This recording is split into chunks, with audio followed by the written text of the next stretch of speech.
Hello नमस्कार दोस्तों, स्वागत है आपके अपने YouTube channel DS Rajput education में। तो साथियों, आज आप लोग देखने वाले हैं यूपी टेट सुपर टेट का जो आपका संस्कृत का प्रैक्टिस सेट पेपर होता है, वही आपका आज प्रैक्टिस सेट पेपर होने वाला है, जो कि आपका दोनों में ही आपका कवर होता जाएगा।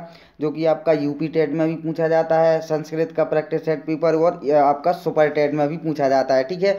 और भी आपकी जो अन्य परीक्षाएं होती हैं किसी भी राज्य स्टेट से लेकर जो शिक्षक पात्रता परीक्षा होती हैं, उनमें भी आपके संस्कृत के क्वेश्चन आंसर और सेट पेपर आते हैं, ठीक है। और संस्कृत का पोर्शन भी वहाँ पर मिलता है आपको, ठीक है। तो आपको एक ही वीडियो में सभी परीक्षाएं प्रोवाइड हो रही हैं, सभी परीक्षाओं के आपको क्वेश्चन आंसर मिल रहे हैं, जो कि आपकी संस्कृत से रिलेटेड क्वेश्चन पूछे जाते हैं, ठीक है। तो आशा करता हूं कि आप लोग शुरू से अंत तक जरूर बने रहेंगे, और अगर वीडियो अच्छी लगेगी तो आप लोग जरूर लाइक करेंगे। और अगर आप लोग इसी प्रकार से और भी वीडियो देखना चाहते हैं तो आप लोग वीडियो को चैनल को जरूर सब्सक्राइब कर लें, और साथ में जो बेल आइकन आएगा उसको भी जरूर प्रेस कर लें, ठीक है। तो अब देखते हैं अपन लोग पहला क्वेश्चन। और साथियों, आपको क्वेश्चन का आंसर आता है तो आप लोग जरूर आंसर बताते चलिएगा, ठीक है। तो पहला क्वेश्चन क्या है, यण प्रत्याहार में कौन सा वर्ण नहीं है। तो आपका यण प्रत्याहार में कौन सा वर्ण नहीं है, या, वा, रा और हा, ठीक है। तो क्या हो जाएगा इसका राइट आंसर। तो साथियों, यण यण प्रत्याहार में जो आपके आते हैं या, वा, रा, ला वर्ण आपके आते हैं। तो या, वा, रा और ला वर्ण आते हैं, लेकिन क्या है, हा आपका वर्ण जो है वो नहीं आता है, ठीक है। तो आपका चौथा जो विकल्प है वो आपका राइट आंसर हो जाएगा, ठीक है। नेक्स्ट देखते हैं 33 का शुद्ध रूप होगा। तो 33 का आपको शुद्ध रूप बताना है, आपके सामने चारों विकल्प हैं, आप लोग जरूर इसका राइट आंसर दीजिएगा, ठीक है। तो साथियों, जो 33 का शुद्ध रूप होगा वो आपका 63 आपका राइट आंसर हो जाएगा, ठीक है। 63, ठीक है। तो दूसरा जो ऑप्शन है वो आपका राइट आंसर हो जाएगा। नेक्स्ट देखते हैं, इसका आपको आंसर पता होना चाहिए। गायका पद में संधि है, तो गायक में आपकी कौन सी संधि है, पहले आप लोग ये बताइएगा कि गायक का आप लोग संधि विच्छेद कर पाएंगे, ठीक है। तो वो आप लोग पहले देखिएगा, गे प्लस अकहा, ठीक है, यानी कि गायका गायका, ये आपका संधि विच्छेद हो जाएगा। अगर आपको इसमें संधि पूछा जाए कि कौन सी संधि है इसमें, तो आपकी जो संधि होगी वो अयादि संधि आपकी हो जाएगी, ठीक है। तो ये चौथा जो विकल्प है वो आपका राइट आंसर हो जाएगा। नेक्स्ट देखते हैं, संप्रदान कारक में विभक्ति है। तो संप्रदान कारक में कौन सी विभक्ति होती है, तृतीय, चतुर्थी, पंचमी या फिर षष्ठी। तो संप्रदान कारक में आपकी कौन सी विभक्ति होती है, चतुर्थी विभक्ति होती है, ठीक है। तो ये सेकंड ऑप्शन जो है वो आपका राइट आंसर हो जाएगा। नेक्स्ट क्वेश्चन देखते हैं, गोहितम में समास है। तो गोहितम में कौन सा समास है, चतुर्थी तत्पुरुष, पंचमी तत्पुरुष, षष्ठी तत्पुरुष या फिर सप्तमी आपका तत्पुरुष। तो क्या होगा राइट आंसर इसका, गोहितम में समास। तो साथियों, जो आपका गोहितम में समास जो होगा वो चतुर्थी तत्पुरुष में हो जाएगा, ठीक है, गोहितम में समास। तो साथियों, आप लोगों के लिए जो आप लोगों की कमेंट आ रहे थे कि सर सुपर टेट का भी हमें प्रैक्टिस सेट पेपर प्रोवाइड कराइएगा। तो साथियों, जो सुपर टेट का होता है आपका संस्कृत भी इसी प्रकार से आपकी पूछी जाती है। हिंदी के जो आपके प्रैक्टिस सेट पेपर लगवा दिए गए हैं वो भी आपको इसी प्रकार से आते हैं, चाहे वो बाल विकास हो, चाहे आपको पर्यावरण हो, ठीक है। आपके जो अलग से पोर्शन होते हैं, क्योंकि उसमें आपके शायद 16 सब्जेक्ट रहते हैं, ठीक है। जैसा कि कंप्यूटर हो गया, जीके जीएस हो गया, इतिहास हो गया, और भी सारे कई सब्जेक्ट हैं जो कि वहाँ पर पूछे जाते हैं, ठीक है। तो आपको कंप्यूटर का भी आपको कोर्स कराया जाएगा, जीके जीएस का भी आपको कोर्स कराया जाएगा, ठीक है। आपको एक भी सब्जेक्ट ऐसा नहीं रहेगा जिसका कि आपको ना कराया जाए, ठीक है। तो आप लोग थोड़ा सा पेशेंस रखें और इसको भी देखते रहें, क्योंकि ये क्वेश्चन वही क्वेश्चन है जो आपके उसमें अभी पूछे जाएंगे, ठीक है। तो इनको भी आप लोगों को कवर करते चलना है, क्योंकि हमें पहले जो टेट देना है उसकी तैयारी अपन को पहले करना है, ठीक है। तो उसके लिए आप लोग परिपक्व हो जाएं, इसके बाद आपको सुपर टेट के प्रैक्टिस सेट पेपर प्रोवाइड बीच बीच में कराते चलेंगे, ठीक है। तो आपको जो कंप्यूटर है, जीके जीएस है, सामान्य ज्ञान है, इतिहास है, और भी सब्जेक्ट हैं, तो उनकी प्रैक्टिस सेट पेपर आपको बीच बीच में प्रैक्टिस सेट पेपर करा दिए जाएंगे, ठीक है। आप लोग इसको ज़रूर देखिएगा, बीच बीच में आपको वो भी आपको प्रोवाइड करा दिए जाएंगे, ठीक है। तो ये इसीलिए आपको बताया कि आपके कमेंट आ रहे थे कि सर सुपर टेट का भी कराइएगा, ठीक है। तो आपको सुपर टेट के भी करा दिए जाएंगे, ठीक है। तो नेक्स्ट क्वेश्चन में क्या पूछा जा रहा है, विषम शब्द का विलोम शब्द है। तो विषम शब्द का विलोम शब्द क्या हो जाएगा, पया, अम्बु, सलिलम या फिर प्यूसम। तो इसका क्या राइट आंसर हो जाएगा। तो साथियों, इसका जो राइट आंसर होगा, विषम शब्द का जो विलोम शब्द होगा वो प्यूसम आपका राइट आंसर हो जाएगा, ठीक है। राजन शब्द का षष्ठी बहुवचन का रूप क्या बनेगा, राजा नाम, राजाज्ञा, राज्ञाम या फिर राजनाम या फिर राजाम। ठीक है, तो राजन शब्द का जो षष्ठी बहुवचन रूप बनेगा वो बनेगा आपका राज्ञाम। ठीक है, तो ये सेकंड ऑप्शन जो है वो आपका राइट आंसर हो जाएगा। नेक्स्ट क्वेश्चन देखते हैं। ब्रू शब्द लेट लकार में रूप है, तो ब्रू शब्द लेट लकार में क्या रूप है? ब्रुष्यति, बचिष्यति, बक्ष्यति या फिर ब्रुव्यस्यति। क्या हो जाएगा इसका राइट आंसर? तो साथियों इसका जो राइट आंसर होगा वो हो जाएगा बक्ष्यति। ठीक है, आपका बक्ष्यति, ये आपका तीसरा जो विकल्प है वो आपका राइट आंसर हो जाएगा। अब आपको इसमें से शुद्ध वाक्य को छांटना है। रामः गो दुग्ध दोग्धी, रामः गवे दुग्धा दोग्धी, या रामः गा दुग्धा दोग्धी, रामः गौ दुग्धा दोग्धी। तो शुद्ध वाक्य क्या हो जाएगा आपका? अगर आपको संस्कृत आती है, संस्कृत का पोर्शन आपने लिया हुआ है, आप लोगों को पता होगा साथियों कि आप लोग जब भी यूपी टेट का पेपर देते हैं तो वहाँ पर आपको ये चूज़ करना होता है लैंग्वेज। ठीक है, जो आपका सेकंड लैंग्वेज रहता है वो आपको चूज़ करना होता है। इसमें आपका पहला तो रहता है संस्कृत, ठीक है, और जो आपका सेकंड रहता है वो आपका रहता है इंग्लिश। ठीक है, तो इंग्लिश या संस्कृत में से आपको एक सब्जेक्ट चूज़ करना होता है यूपी टेट में। ठीक है, और सुपर टेट में आपको आते ही आते हैं संस्कृत के क्वेश्चन और इंग्लिश के भी आते हैं। ठीक है, तो ये यूपी टेट में अगर आपने संस्कृत लिया है तो आपके लिए संस्कृत का प्रैक्टिस सेट पेपर बहुत महत्वपूर्ण है। इसी प्रकार से आपके क्वेश्चन आंसर पूछे जाते हैं। ठीक है, तो आपको अगर आता है तो आप लोग जरूर आंसर बताते चला करें। ठीक है, तो इसका क्या राइट आंसर हो जाएगा? शुद्ध जो वाक्य होगा रामः गा दुग्धः दोग्धी, आपका राइट आंसर हो जाएगा थर्ड ऑप्शन। ठीक है, नेक्स्ट देखते हैं। रामः वेदम पठति का कर्मवाच्य आपको रूप बताना है, क्या बनेगा? रामेण वेदम पठ्यते, रामेण वेदा पठ्यते, रामेण वेदा पठ्यते या फिर रामः वेदम पठ्यते। ठीक है, तो रामः वेदा पठति का कर्मवाच्य आपको रूप बताना है, क्या बनेगा आपका कर्मवाच्य रूप? तो साथियों इसका जो राइट आंसर होगा रामः वेदम पठति का जो आपका कर्मवाच्य रूप होगा वो हो जाएगा रामेण वेदा पठ्यते। ठीक है, तो राम वेद को पढ़ता है। ठीक है, आपका नेक्स्ट क्वेश्चन है। निम्न में कौन सी रचना कालिदास की नहीं है? अब आपको बताना है कि कालिदास की रचना कौन सी नहीं है। किरातार्जुनीयम, रघुवंश महाकाव्यम, अभिज्ञान शाकुंतलम या फिर मेघदूतम। तो आपको वो बताना है जो कालिदास की रचना नहीं है। ठीक है, तो कौन सी नहीं है? तो इसका जो राइट आंसर होगा वो किरातार्जुनीयम है, जो आपकी वो कालिदास की नहीं है। बाकी रघुवंश महाकाव्यम है, अभिज्ञान शाकुंतलम है और मेघदूतम है। ठीक है, तो आपको बता दें कि जो किरातार्जुनीयम है इसकी रचना किसने की थी? तो ये रचना जो की थी आपकी वो किसने की थी? तो ये की थी महाकवि भारवी ने। ठीक है, तो ये भारवी की रचना है, कौन सी? किरातार्जुनीयम। ठीक है, तो अगर किरातार्जुनीयम के बारे में पूछ लिया जाए तो आपको भारवी राइट आंसर देना है। जगदह शब्द में प्रकृति और प्रत्यय आपको बताना है, क्या बनेगा? अद प्लस धा, जग प्लस धा, अद प्लस कित या फिर जग प्लस धा। तो जगदह शब्द में प्रकृति और प्रत्यय क्या बनेगा आपका? तो साथियों इसका जो राइट आंसर होगा जगदह में आपका जो शब्द में प्रकृति और प्रत्यय बनेगा वो बनेगा आपका अद प्लस कित प्रत्यय, अद प्रकृति और कित प्रत्यय बनेगा आपका। ठीक है, नेक्स्ट क्वेश्चन की ओर चलते हैं। तो यहाँ पर नेक्स्ट क्वेश्चन पूछा जा रहा है, निम्न में कौन सा वर्ण जो है वो कंठ से उच्चारित नहीं होता है? तो अब पूछा गया है जो कंठ से उच्चारित नहीं होता है। ठीक है, तो आपको पता होगा कि कंठ से कौन सा शब्द जो है वो उच्चारित नहीं होता है। तो क्या बनेगा इसका राइट आंसर?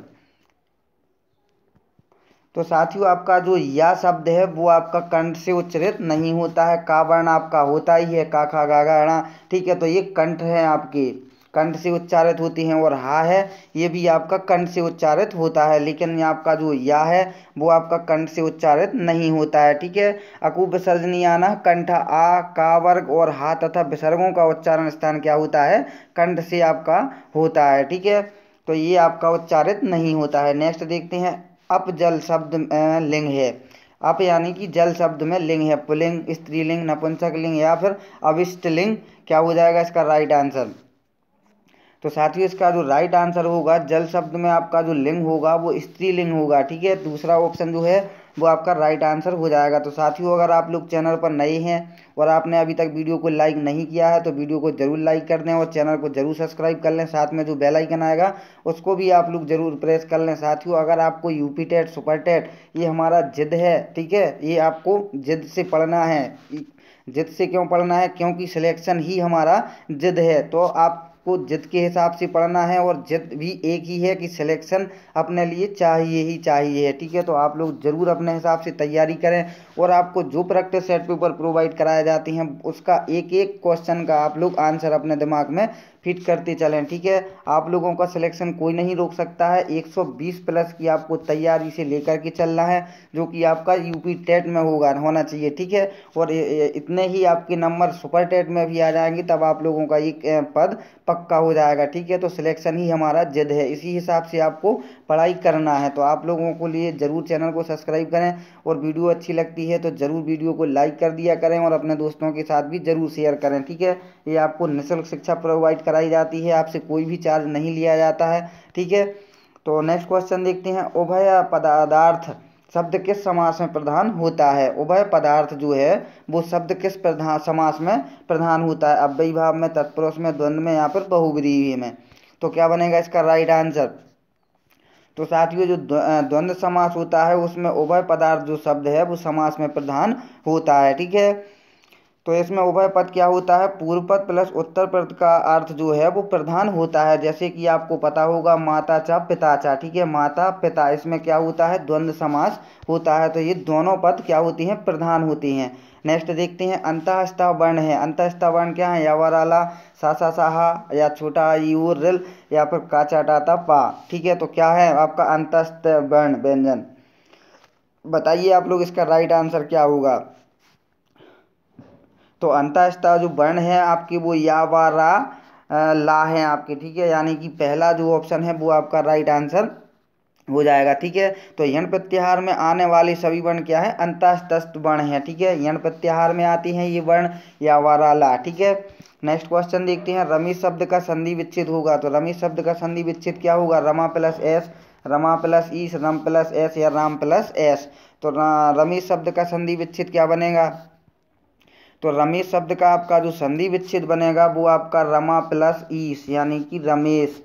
ठीक है, ये सेकंड जो ऑप्शन है वो आपका राइट आंसर हो जाएगा। ठीक है, और इसमें अगर आपसे संधि पूछ लिया जाए कि कौन सी संधि है, तो वो आपकी हो जाएगी गुण संधि। ठीक है, तो गुण संधि है आपकी रमेश शब्द में, और संधि कैसे बनेगी? रमा प्लस ईस। नेक्स्ट क्वेश्चन देखते हैं। श्री शब्द का श्रेयाम रूप होगा, तो श्री शब्द का श्रेयाम रूप क्या होगा? षष्ठी बहुवचन में, सप्तमी एक वचन में, षष्ठी बहुवचन तथा सप्तमी एक वचन में, या फिर द्वितीय एक वचन तथा सप्तमी एक वचन में। तो क्या होगा इसका राइट आंसर? तो इसका जो राइट आंसर आपका हो जाएगा वो हो जाएगा षष्ठी बहुवचन और सप्तमी एक वचन में आपका श्री शब्द का श्रेयाम रूप हो जाएगा। ठीक है, तो ये तीसरा जो विकल्प है वो आपका राइट आंसर हो जाएगा। नेक्स्ट क्वेश्चन देखते हैं। बागदेवी उदाहरण है, तो बागदेवी किसका उदाहरण है? यण संधि का, विसर्ग संधि का, व्यंजन संधि का, या फिर स्वर संधि का? तो क्या बनेगा इसका राइट आंसर? तो बागदेवी है जो वो आपका उदाहरण जो है वो व्यंजन संधि का है। ठीक है, नेक्स्ट क्वेश्चन देखते हैं। संस्कृत व्याकरण में यह उपसर्ग नहीं है, तो यह उपसर्ग क्या नहीं है? परा, अपरा, नेस, या फिर निर। तो इसमें से कौन सा जो उपसर्ग व्याकरण संस्कृत व्याकरण में उपसर्ग नहीं है? ठीक है, तो आपको एक नहीं है इसमें से वो छाट करके आपको बतलाना है। ठीक है, तो आपका जो अपरा शब्द होता है, अपरा, ये आपको उपसर्ग कहीं नहीं मिलेगा। ठीक है, ये होता ही नहीं है आपका उपसर्ग। ठीक है, परा होता है, निस होता है, और निर होता है, लेकिन अपरा आपका उपसर्ग नहीं होता है। वाचा ब्रह्मचारी प्रतीयते में संबंधित सूत्र है। का है? अकिथम चा यनाड विकारम इत्यम भूतम लक्षणे कर्मणि द्वितीय। तो क्या हो जाएगा इसका राइट आंसर? तो साथियों, इसका जो राइट आंसर हो जाएगा वो इत्यम भूतम लक्षणे आपका राइट आंसर हो जाएगा। ये क्या है? वाचा ब्रह्मचारी प्रतीयते से संबंधित सूत्र है आपका। ठीक है, यानी कि इसका मतलब क्या होता है कि वाणी के द्वारा ब्रह्मचारी प्रतीत होता है, अतः जहाँ चिन्ह अथवा लक्षणों में बोध हो वहाँ क्या होता है? तृतीय होती है आपकी। ठीक है, तो इत्यम भूतः लक्षणे, यही आपका राइट आंसर हो जाएगा। नेक्स्ट देखते हैं। धार्मिक पद में संस्कृत प्रत्यय है, तो धार्मिक पद में आपको प्रत्यय बताना है। प्रत्यय का आपको पता है कि प्रत्यय जो होता है वो बाद में लगता है शब्द में। ठीक है, और जो आपका उपसर्ग होता है वो शुरू में लगता है, यानी कि प्रथम में। तो क्या बनेगा इसका प्रत्यय? ठक, फक, ढक, या फिर एक। ठीक है, धार्मिक। तो इसमें आप लोग समझ गए होंगे कि क्या इसका राइट आंसर हो जाएगा। ठीक है, धार्मिक। तो क्या होगा इसका राइट आंसर? तो आपको संस्कृत में प्रत्यय आपको इसमें बताना है धार्मिक में। तो धार्मिक में आपका क्या बनेगा, आपका एक प्रत्यय बनेगा धार्मिक, ठीक है। तो लास्ट में इकार आना, ठीक है। तो ये आपका चौथा जो विकल्प है वो आपका राइट आंसर हो जाएगा। नेक्स्ट देखते हैं, भविष्यत काल में यह लकार प्रयुक्त होता है। तो भविष्यत काल में कौन सा लकार प्रयुक्त होता है, लूट, विधिलिंग, लिरट या फिर लुड लकार। तो क्या बनेगा आपका भविष्यत काल में लकार, बताइएगा आप लोग जल्दी से इसका राइट आंसर, ठीक है। तो आपका जो राइट आंसर होगा इसमें वो आपका बनेगा लिट लकार, ठीक है। थर्ड ऑप्शन आपका राइट आंसर हो जाएगा। नेक्स्ट देखते हैं, गुरुवे नमः इस वाक्य में गुरुवी पद में विभक्ति है। तो गुरुवी नमः में या गुरुवी पद में कौन सी विभक्ति है, तृतीय, चतुर्थी, पंचमी या फिर षष्ठी। तो आपका क्या राइट आंसर होगा इसका। तो साथियों इसका जो राइट आंसर होगा, गुरुवी नमः में आपकी जो गुरुवी पद में आपकी जो विभक्ति होगी वो चतुर्थी विभक्ति हो जाएगी, ठीक है। यानी कि सेकंड ऑप्शन आपका राइट आंसर हो जाएगा, ठीक है। तो आप लोग नेक्स्ट क्वेश्चन देखते हैं। यहाँ पर क्या पूछा जा रहा है, पिता पुत्रेण सह गच्छति इस वाक्य में पुत्रेण पद में कौन सी विभक्ति है, द्वितीय, तृतीय, चतुर्थी या फिर पंचमी। तो पिता पुत्रेण सह गच्छति इस वाक्य में आपको पुत्रेण पद में जो विभक्ति है वो कौन सी विभक्ति है वो आपको बतलाना है, ठीक है। तो साथियों इसमें क्या है, तृतीय विभक्ति है। सेकेंड ऑप्शन आपका राइट आंसर हो जाएगा। नेक्स्ट देखते हैं, शिक्षक को ज्ञान होना चाहिए। तो शिक्षक को किस चीज़ का ज्ञान होना चाहिए ये आपको पता होगा, ठीक है। बाल विकास में भी आपका ये क्वेश्चन पूछा जाता है, लेकिन ये ऐसा क्वेश्चन है ये किसी भी सब्जेक्ट में आपका पूछा जा सकता है, ठीक है। तो अध्यापन विषय का, बाल मनोविज्ञान का, शिक्षा संहिता का या फिर अध्यापन विषय एवं बाल मनोविज्ञान का। तो क्या बनेगा इसका राइट आंसर। तो साथियों शिक्षक को जो ज्ञान होना चाहिए वो अध्यापन विषय और बाल मनोविज्ञान का ज्ञान होना अति आवश्यक होता है, ठीक है। तभी वो शिक्षक कहला सकता है, ठीक है। नेक्स्ट देखते हैं, सीखने के लिए सबसे महत्वपूर्ण घटक कौन सा से हैं, शिक्षक, सीखने वाला, स्कूल या फिर फर्स्ट और सेकेंड दोनों सही हैं। तो क्या बनेगा इसका राइट आंसर। तो सीखने के लिए जो आपका सबसे महत्वपूर्ण घटक है आपका वो इस शिक्षक भी है और सीखने वाला भी है, ठीक है। तो ये आपका सेकेंड चौथा ऑप्शन जो है वो आपका राइट आंसर हो जाएगा, ठीक है। नेक्स्ट क्वेश्चन देखते हैं, इसमें क्या पूछा जा रहा है, संस्कृत शिक्षण में प्रयोग किए जाने वाला दृश्य उपकरण है। तो संस्कृत में कौन सा प्रयोग किया जाता है दृश्य उपकरण, सिनेमा, टेप रिकॉर्डर, ग्रामोफोन या फ्लैश कार्ड। तो इसका क्या बनेगा राइट आंसर।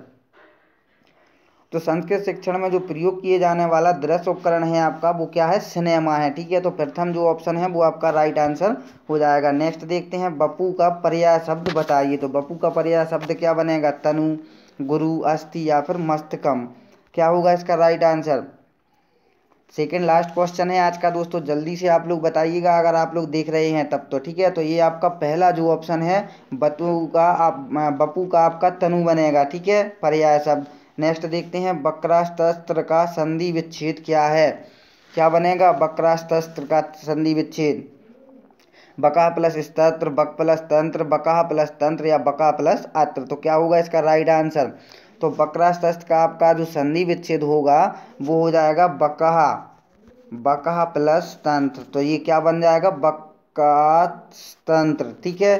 तो ये आपका थर्ड ऑप्शन जो है वो आपका राइट आंसर हो जाएगा। तो साथियों अगर आपको आज का प्रैक्टिस सेट पेपर अच्छा लगा हो तो आप लोग ज़रूर वीडियो को लाइक कर दें। अगर आप लोगों ने अभी तक चैनल को सब्सक्राइब नहीं किया है तो चैनल को जरूर सब्सक्राइब कर लें और साथ में जो बेल आइकन आएगा उसको भी जरूर प्रेस कर लें। बेल आइकन प्रेस करने से क्या होगा साथियों, आपको जैसे ही वीडियो अपलोड होगी आपके अपने इस यूट्यूब चैनल में तो आपको उसका नोटिफिकेशन सबसे पहले मिल पाएगा और आप लोग नई नई वीडियो को देख पाओगे, ठीक है। तो आशा करता हूँ कि आप लोग ज़रूर करेंगे ऐसा और आप लोग हमारी प्रैक्टिस सेट पेपर को जरूर पसंद करेंगे और वीडियो को लाइक भी कर दिया होगा आपने और चैनल को सब्सक्राइब भी कर लिया होगा। तो साथियों इसी आशा के साथ कि आप लोग स्वस्थ रहेंगे, पढ़ाई करेंगे और अपने उद्देश्य की पूर्ति के लिए आप लोग जरूर मेहनत करेंगे, ठीक है। तो चलते हैं, मिलेंगे नेक्स्ट वीडियो में, जब तक के लिए जय हिंद, जय भारत, वंदे मातरम दोस्तों।